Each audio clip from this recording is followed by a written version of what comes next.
नमस्कार, बहुत स्वागत है आप सभी का। आप देख रहे हैं न्यूज 18। मैं हूं आपके साथ पूजा सचदेवा। भोपाल में सरकारी मकान में मजार बनाने का मामला सामने आया है, जहां पर बाघंबरी मंदिर के पास सरकारी मकान में एक नहीं बल्कि दो मजार बनाई गई, जिसका संस्कृति बचाओ मंच ने विरोध किया है और कार्रवाई करने की मांग की है।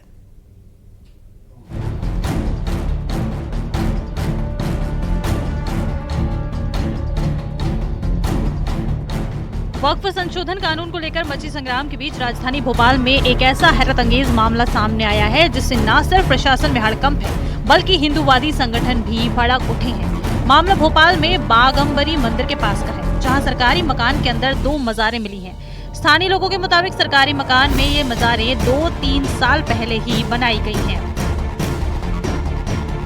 3-4 साल पहले हमारे नॉलेज में आई और इसके हमने शिकायत माननीय एसडीएम महोदय को की थी, पहले भी की थी, अभी भी करी है और हम ये चाहते हैं कि ये मजार हटना चाहिए। किसी शासकीय कर्मचारी को यदि ये मकान अलर्ट है तो उसके रहने के लिए अलर्ट किया गया है, ना कि इस तरह की किसी गतिविधि के लिए। तो यदि ये मजारें बनी हुई हैं तो ये गलत है। यहाँ पर सरकारी मकान में मजारें मिलने के बाद हिंदूवादी संगठन गुस्से में है। संस्कृति बचाओ मंच ने कागजात के साथ एसडीएम को ज्ञापन सौंपा है, साथ ही कलेक्टर से कार्रवाई करने की मांग की है और कार्रवाई नहीं होने पर उग्र आंदोलन की भी चेतावनी दी है। हाँ, ये आज आपके ही माध्यम से मुझे पता चल रहा है। बस स्टैंड के पास अगर सरकारी आवास में किसी ने मज़ारें बनाई हुई हैं तो हम उनको ये देखेंगे कि वो किस तारीख से बनी और कैसे बनी, उनको हम शिफ्ट कराएंगे। प्रशासन भी इस मामले में गंभीर नजर आ रहा है। कलेक्टर कौशलेंद्र विक्रम सिंह ने जांच के बाद कार्रवाई का भरोसा दिया है। राजधानी भोपाल के सेकंड स्टॉप 1250 क्वार्टर के पास जो है एक सरकारी आवास में मजारें पाई गई हैं। यहाँ जो दो मजारें आप देख रहे हैं, ये एक सरकारी आवास में बनाई गई हैं। थोड़ा अतिक्रमण करके एक बाड़ा टाइप का बनाया गया है, जिसमें ये दो मजारें पाई गई हैं। और स्थानीय लोगों से बातचीत करी तो उनका कहना है कि लंबे समय से ये मजारें यहाँ हैं और जब वो लोग यहाँ रहने आए तो उससे पहले से ये बनी हुई हैं। कुछ लोगों का ये भी कहना है कि जो पहले यहाँ रहते थे उन्हीं के परिवार के कुछ लोगों की मजारें हैं, लेकिन जो है सरकारी आवासों में इस तरह से अतिक्रमण करके और कोई धार्मिक निर्माण किया जाना, मजार बनाया जाना या किसी दूसरी तरह की गतिविधि किए जाना प्रतिबंधित है। लेकिन इसके बावजूद यहाँ सरकारी आवास में दो मजारें बनी हुई हैं। तो कुल मिलाकर देखिए, ये रिपोर्ट जो आपने देखी, इसमें हमने आपको बताया कि किस तरीके से जो संस्कृति बचाओ मंच है उसकी तरफ से ये आरोप लगाए जा रहे हैं कि एक सरकारी आवास, जो कि बाहर से तो सरकारी आवास है लेकिन उसके अंदर मजार बनी हुई है और एक नहीं बल्कि दो मजारें बनाई गई हैं। उनका कहना है कि ये लैंड जिहाद किया गया है। हालांकि अब प्रशासन हरकत में आया है, मामले की तफ्तीश जारी है, लेकिन तस्वीरें आप देखिए, ये दावा है कि 2 से 3 साल पहले ये बनाई गई है और बाघंबरी मंदिर के पास ये सरकारी मकान था, सरकारी जमीन थी, जिस पर ये मजारें बनाई गई। अब इसको लेकर नाराजगी जाहिर करते हुए हिंदू संगठन नजर आ रहे हैं, प्रशासन से कार्रवाई की मांग कर रहे हैं। देखना यह होगा कि कार्रवाई इस पूरे मामले पर क्या की जाती है, क्या सामने आता है। हालांकि प्रशासन की तरफ से अभी एक्शन लेने का भरोसा जरूर दिया गया है कि भाई कार्रवाई की जाएगी, लेकिन बहुत ही देखिए अजीबोगरीब ये मामला है और पहला ये मामला नहीं है। दरअसल लैंड जिहाद को लेकर पहले से ही कई मामले सामने आ चुके हैं, जिसको लेकर आपको ध्यान होगा कि बीते साल भी जो मजारें हैं अवैध रूप से बनी हुई, उन्हें हटाया गया था। इस तरीके के मामले पहले भी सामने आए थे। तो कुल मिलाकर सवाल कई खड़े होते हैं, लेकिन अब देखना होगा कि प्रशासन इस पर एक्शन क्या लेता है। तो इसी मुद्दे पर करेंगे चर्चा। मेरे साथ खास मेहमानों का पैनल इस वक्त सीधे जुड़ गया है।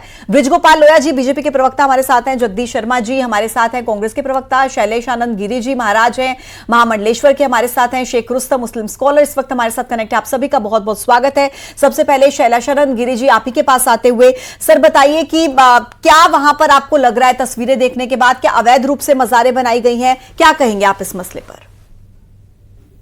देखिए, आपकी आवाज कम आ रही है, कि तो मेरी आवाज यदि आप तक पहुंच रही हो तो आप एक बार हाँ कीजिएगा ताकि मैं अपनी बात कह सकूं। जी सर, मिल रही है आपकी आवाज, बोलिए।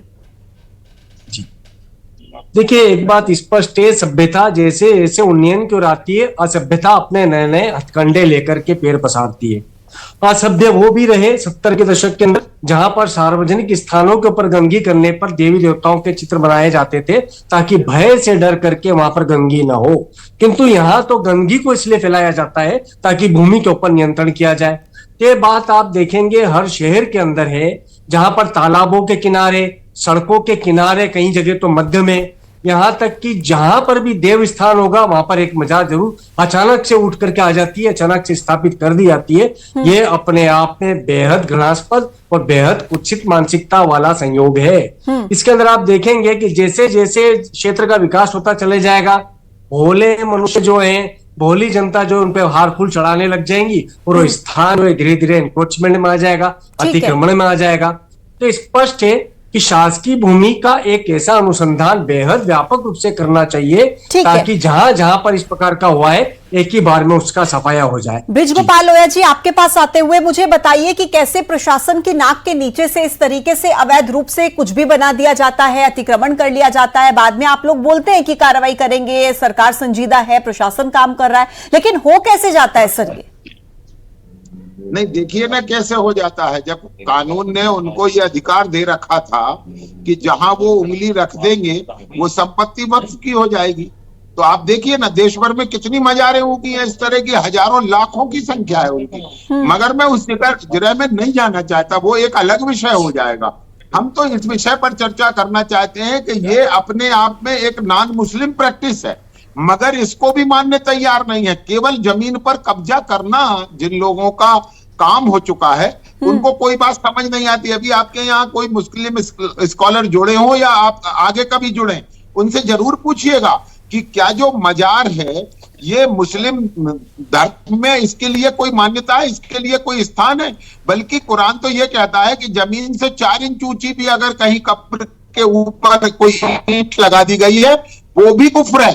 तो मुझे समझ नहीं आता है ये कौन लोग हैं जो इस्लाम के नाम पर केवल जमीन पर कब्जा करने की कोशिश कर रहे हैं। और एक बात और है, जी एक मिनट, हम लोग सर मेरा सवाल ये है कभी एक दिन उसके बाद प्रैक्टिस वो कैसे जाता है सर? सरकार आपकी है, पहले आपकी सरकार रही है, और ये कोई लैंड जिहाद का पहला मामला तो है नहीं ना। साध्वी प्रज्ञा ठाकुर तो खुद इस मसले को जोर शोर से उठा चुकी हैं कि पहले लव जिहाद फिर लैंड जिहाद। आप ही की पार्टी की तो सांसद नहीं है, तो ऐसे में ये मामले आपकी नाक के नीचे से सर कैसे हो जाते हैं? मैं आपसे पुनः तो कह रहा हूं कि आज से सिर्फ 8 दिन पहले की बात है। इस देश में उन्हें इसका अधिकार था सिर्फ 8 दिन पहले तक कि जहां की जगह वो कह देंगे कि ये वक्फ की है तो वो वक्फ की हो जाती थी। वो तो संसद भवन को वक्फ का बता रहे थे ना, नाक के नीचे क्या, इस देश के नीचे, इस देश के सामने सरेआम ये करने का काम हुआ है। मैं फिर से कहता हूं, सबसे महत्वपूर्ण बात तो यह है इस पूरे मामले में कि हमारी आस्था के केंद्र के लिए, हमारी इबादत गाह के लिए यदि किसी को भूमि की आवश्यकता है तो सरकार देने तैयार है, परंतु आपका तो उद्देश्य ही भूमि पर कब्जा करना है। उस पर कोई भी धार्मिक स्मारक बनाकर भूमि पर कब्जा करना यदि आपकी मानसिकता है तो ये मानसिकता केवल निंदनीय नहीं है, कार्रवाई के योग्य। और एक बात और आपको बता दूं, 1300 से ज्यादा इस तरह की छोटी बड़ी मजारें सरकार पिछले 3 वर्षों में हटा चुकी है और इसके लिए माननीय सुप्रीम कोर्ट ने एक स्टैंडिंग ऑर्डर दे रखा है। ठीक है, उसके आधार पर हम काम कर रहे हैं। शेख रुस्तम जी बताइए कि अवैध रूप से इस तरीके से किसी शासकीय जमीन पर मजार बना देना, ये कौन इजाजत देता है इस बात की? देखिए पूजा जी, ऐसा है कि अभी लोया जी ने जितनी भी बातें आपके सवाल के जवाब के तौर पे कही है वो सिर्फ और सिर्फ झूठ है और झूठ के सिवा कुछ भी नहीं है। लोया जी को यह मालूम होना चाहिए कि कल माननीय सुप्रीम कोर्ट ने अंतरिम आदेश में स्टे वक्फ बिल के कौन से प्रोविजंस पे स्टे दिए हैं। उसके बाद भी लोया जी ये कहे जा रहे हैं कि मजारों के नाम पे अतिक्रमण किया जाता है। दरअसल हकीकत यह है कि सरकार मजारों को हटाकर अतिक्रमण करना चाहती है और भाजपा सरकारों की निगाहें मस्जिदों, मजारों और दरगाहों की जमीनों पर है। अभी देखिए, वक्फ संशोधन बिल पूरी तरह से लागू नहीं हुआ है, कोर्ट ने इस पे स्टे दिया है। उसके बाद से भी संस्कृति बचाओ जैसे मंच इस तरह की खुराफात कर रहे हैं कि मजारों में अतिक्रमण ढूंढ रहे हैं। दरअसल ये यही सरकारी मुस्लिम जमीन समुदाय पर की अगर मजार आशंका है। सर सवाल नहीं उठेंगे क्या शेख रुस्तम जी? ये देखिए, सरकारी पूजा आवास जी, था। ये जो मजार हाँ। पूजा जी, ये जो मजारें दिख रही है, ये बरसों पुरानी मजारें, बरसों पुरानी तो मजारें बरसों हैं। पुरानी और मजारों यही के हमारा बीच में से ऑब्जेक्शन कैसे है। सरकारी बाय बिल्डिंग यूजर इमारत खड़ी हो जाती है? सर मुझे जरा समझाइएगा प्लीज। कि मैं अगर ऐसे आप कह कई रहे हैं एग्जाम्पल- कि बरसों पुरानी ये मैं- मजारें हैं, तो कैसे बगल से सरकारी इमारत खड़ी कर दी गई? बताइए। मैं मध्य प्रदेश में कई ऐसी मिसालें दे सकता हूं जहां पे सरकारी इमारतें मजारों के दाएं बाएं या मजारों की जमीनों पर अतिक्रमण करके बनाई गई है। और यह मामला वही है वक्फ बाय यूजर का, और सरकार को इसी से आपत्ति है। लेकिन मुसलमानों को भी वक्फ संशोधन बिल के इसी प्रोविजन से आपत्ति है पूजा जी। दरअसल जब ये पूरी तरह से कानून के लागू होने के पहले ही दरगाहों में अतिक्रमण ढूंढेंगे, दरगाहों में मंदिर ढूंढेंगे, मस्जिदों में मंदिर ढूंढेंगे, तो बहुत स्वाभाविक है कि सरकार की इस बिल को लेकर यह साफ नहीं है। और कैसे मुस्लिम समुदाय सर इस बिल पर यकीन कर ले, जैसे कि देश के गृह मंत्री और माननीय प्रधानमंत्री आश्वासन कर रहे थे, लेकिन उनसे संरक्षण प्राप्त जगदीश शर्मा को मैं चर्चा में शामिल करूंगी, उसके बाद मैं आऊंगी लोया जी आपके पास। मुसलमानों का भरोसा कायम नहीं हो पा रहा है। ठीक है सर। जगदीश शर्मा जी, आप क्या कहेंगे इस पर? कांग्रेस का क्या स्टैंड है, या आप आज भी यही कहेंगे कि इसमें क्या गलत है अगर मजारें बना दी गई? तो किस तरीके से देखती है कांग्रेस इसको? देखिए पूजा जी, कांग्रेस पार्टी का तो क्लियर स्टैंड है। कांग्रेस पार्टी कम से कम धर्म की राजनीति से बचती है, दूर रहती है, मुद्दों की बात करती है, सरकार से विपक्ष नाते पूछते हैं, सरकार मंदिर मस्जिद पर चली जाती है। अभी सुप्रीम कोर्ट ने इनके गाल पे खींच के तमाचा दिया, वक्फ बोर्ड पे कह दिया कि लोगों से क्यों नहीं पूछा, सबको क्यों नहीं बैठाया, जैसी पे सब्सिडी क्यों नहीं सुनी। और सबसे अच्छी बात मुझे लगी, अगर आप मस्जिदों में वक्फ बोर्ड में हिंदू को बैठा रहे हैं तो मंदिर गुरुद्वारों में भी क्या मुसलमान को बैठाएंगे? बहुत अच्छी सुप्रीम कोर्ट ने टिप्पणी करी है, क्योंकि यही हमारा भाईचारा। ठीक है, उनको बैठे तो हमारे बैठाना चाहिए। कहने के मतलब भारतीय जनता पार्टी पहले के दिन प्रोपेगेंडा कर रही है। मोदी की गारंटी पर कोई चर्चा नहीं है, पूरी चारों तरफ से फेल हो गई है।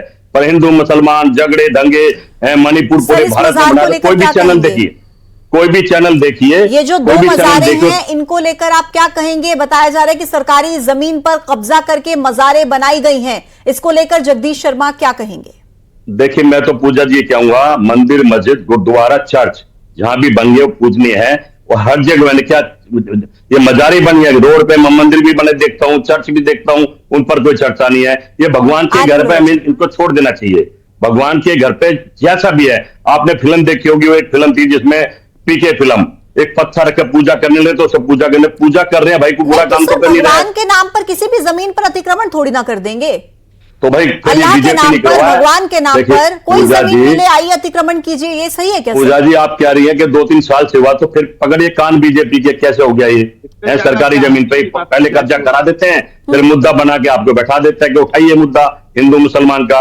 ये तो बीजेपी को असर हुआ है ना, अगर ये 2-3 साल पुरानी, तो बीजेपी सरकार है वहां पे, इनसे पूछे क्यों ऐसा काम कराते हैं ये, और फिर पीछे देश को गुमराह करते हैं और भाई से भाई को लड़वाते हैं। इनसे पूछे जरा बीजेपी। ठीक है, बताइए लोया जी। देखिए मैं 2 बातें कहता हूं, अभी भी नहीं बता पा रहे कांग्रेस पार्टी क्या चाहती है। कह रहे हैं कि जहां कोई भगवान को बैठा दे, यहां कोई मजार बना दे, वहां पूजा होने लगे, यदि वो जगदीश शर्मा जी का घर हो उसको छोड़कर, क्योंकि उस पर वो नहीं बैठे। मेरे घर भी बना दो भाई, मेरे घर में तो 4-4 मंदिर आके देख लो। मेरे घर में हनुमान जी का, बाबा का, खाटू श्याम का, और सारी दुनिया मत्था टेकने आती है। भाई भगवान का, मेरा घर तो भगवान का घर है, और सब आइए, आप भी आइए, आपको भी निमंत्रण है मेरा। अरे सुनोगे कि केवल बोलोगे? आप बना रहे हैं इसलिए बन रहे हैं, कोई दूसरा बनाएगा आप नहीं बनने देंगे। मैं फिर से कहता हूं। दूसरी, रुस्तम जी बड़ी बेशर्मी से कह रहे थे कि मैं झूठ बोल रहा हूं। मेरे 2 प्रश्नों का जवाब दे केवल। कौन सा स्टे सुप्रीम कोर्ट ने दिया है? एक बात, देश की जनता के सामने झूठ ना बोले, कोई स्टे सुप्रीम कोर्ट ने नहीं दिया। एक बात रोक लगा दिया, रोक लगा दिया, रोक अभी लागू नहीं होगा। आप रुक जाइए, रोक लगा दिए हफ्ते के लिए, इनको पता ही नहीं है बेचारों को। रुकिए रुस्तम जी, आपसे पूछा था मैंने प्रश्न, अभी भी मेरा प्रश्न है, क्या मजारे इस्लामिक मॉन्यूमेंट है, हाँ या ना? क्या इस्लाम इसकी इजाजत देता है कि मजारें होनी चाहिए या नहीं देता है? मजार अगर देता हो तो मैं जहां से बात कर रहा हूं उदयपुरा है, रायसेन जिले में आता है। यहां कुछ मुसलमानों ने एक मजार बनाई थी जिसको उदयपुरा की वक्फ कमेटी ने तोड़ दिया। उसे तोड़ने का काम भी उन्होंने किया, हमने नहीं किया। और जब हमने पूछा कि ये क्यों होता है तो उन्होंने कहा नहीं, मजार की इजाजत नहीं देता इस्लाम। हम किसी तरह के बुत को नहीं मानते हैं, और मजार भी एक तरह का बुत है जिसमें अंदर किसी की लाश रखी हुई है। जब हम जिंदा बुत को नहीं पूजते तो हम मुर्दा बुत को कैसे पूजेंगे? तो मजार का जो कॉन्सेप्ट ही नहीं है, मजार का सिर्फ एक कॉन्सेप्ट है, जमीनों पर कब्जा करना, भेजा करना। और एक बात और, आपके सवालों का जवाब देने अभी कह रहे थे कि वहां 20 साल से नहीं रुस्तम जी, 1 नवंबर 1956 को मध्य प्रदेश का गठन हुआ था। तब ये जहां मजारों की चर्चा हो रही है नए भोपाल में, यहाँ जंगल हुआ करता था, आपको याद होगा। लेकिन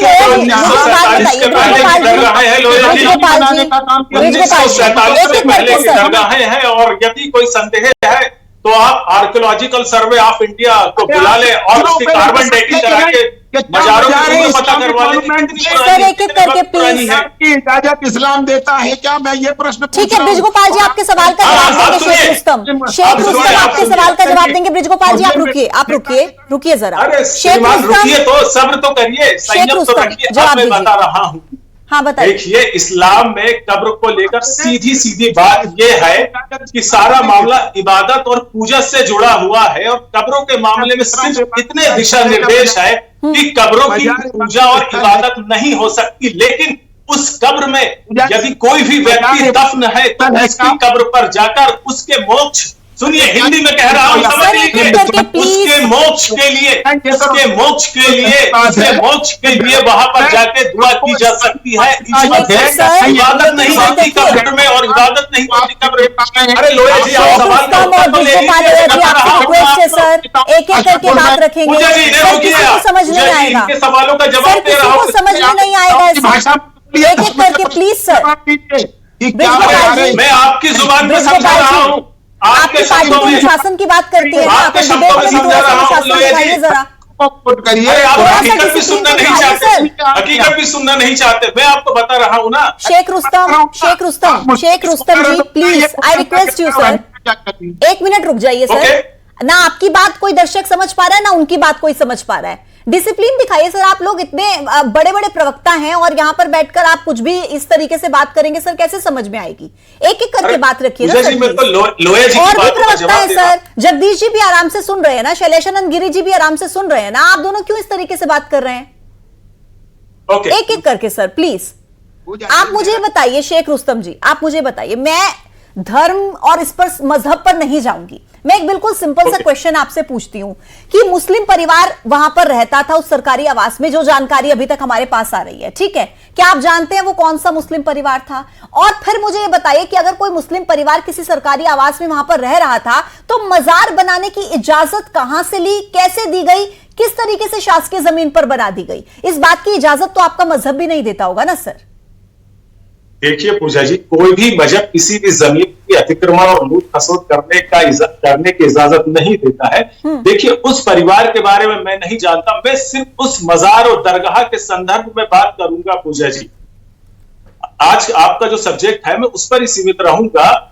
परिवार क्या है मैं नहीं जानती। इससे पहले भी एक मामला माननीय किसी न्यायालय के जज महोदय के आवास में दरगाह का आया था, तब भी वहां ये बात सामने निकल कर आई थी कि दरगाह वहां पर मजार पहले से ही थी। और देखिए, भोपाल बहुत पुरानी रियासत वाला शहर भी रहा है, और बहुत मुमकिन है कि 1947 के पहले जो नवाब काल था वहां पर उस जमाने की दरगाह रही, और जिसे आपत्ति है वो पुरातत्व आवेदन कर ले और इन मजारों की कार्बन डेटिंग के माध्यम से उम्र पता कर ले, स्पष्ट हो जाएगी।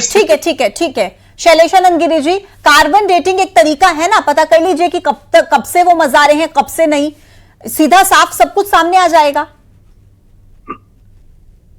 देखिए पूजा जी, एक बात रूप से समझना होगी कि आप हमारे जमीनों के ऊपर, मंदिरों के ऊपर यदि कुछ चले जाए, उसको विवाद में ले जाकर कार्बन डेटिंग पे ले जाए, ये बात सत्य है। यदि विवाद है तो वैज्ञानिक सर्वेक्षण, वैज्ञानिक अनुसंधान एकमात्र माध्यम हो सकता है। किंतु एक बात बड़ी सहज सी है कि बीते दिनों की लाश पर पड़े रहोगे कब तक? उठो अलम कशो के सर पर आफ्ताब आ गया। हम इतिहास के इन गले मुर्दों के पीछे इतना विवाद क्यों करते हैं? सफाया करिए, क्योंकि न इस्लाम इजाजत दे रहा है, न ही किसी भी प्रकार का धर्म इस प्रकार की इजाजत देता है कि जहां पर सार्वजनिक स्थान हो वहां पर हमारे कोई सा भी धर्म के प्रतीक का भी अपमान हो, और साथ में हमारी स्वतंत्रता को भी बाधा पहुंचे। बेहतर है कि इन विवादों का पटाक्षेप होना। मैं तो समझता हूँ ऐसा नहीं कि मजार के नीचे बफंडर मजे मंदिर ढूंढने लग जाए। सही मायने तो आज देश की समस्याओं से बीजेपी बहुत दूर है, बीजेपी के नेता बहुत दूर है, कोई चर्चा नहीं कर रहे। देश के हालात बद से बदतर हो गए हैं। मणिपुर की तरह भारत जल रहा है। एक कहते भीख मांगने वाले ने पूरे देश को भीख मांगने पे मजबूर कर दिया है। नौकरी नहीं है। हमारे यहाँ पहले बेटियों को बोझ माना जाता था, अब पढ़े लिखे बच्चे बोझ हो गए जो पढ़े लिखे हैं और नौकरी नहीं मिल रही है, वो जी नहीं पा रहे हैं। कि जिस टॉपिक पे डिबेट चल रही होती है उस टॉपिक को छोड़कर आप सब टॉपिक्स पे बात कर लेते हैं, फिर जब इस टॉपिक की बारी आती है तो आप नेगेटिव तो बताना पड़ता है, पता नहीं तो बताना पड़ेगा। भारतीय जनता पार्टी साइंटिफिक तरीका है, पता लगवाइए कब तक कार्रवाई होगी, कब तक पता लगेगा कि वहां पर सरकारी आवास था या मजार थी पहले, कब तक ये क्लियर होगा? प्रशासन कब तक कार्रवाई कर लेगा, ये बताइए आप। बहुत जल्दी, क्योंकि वो सरकारी आवास है।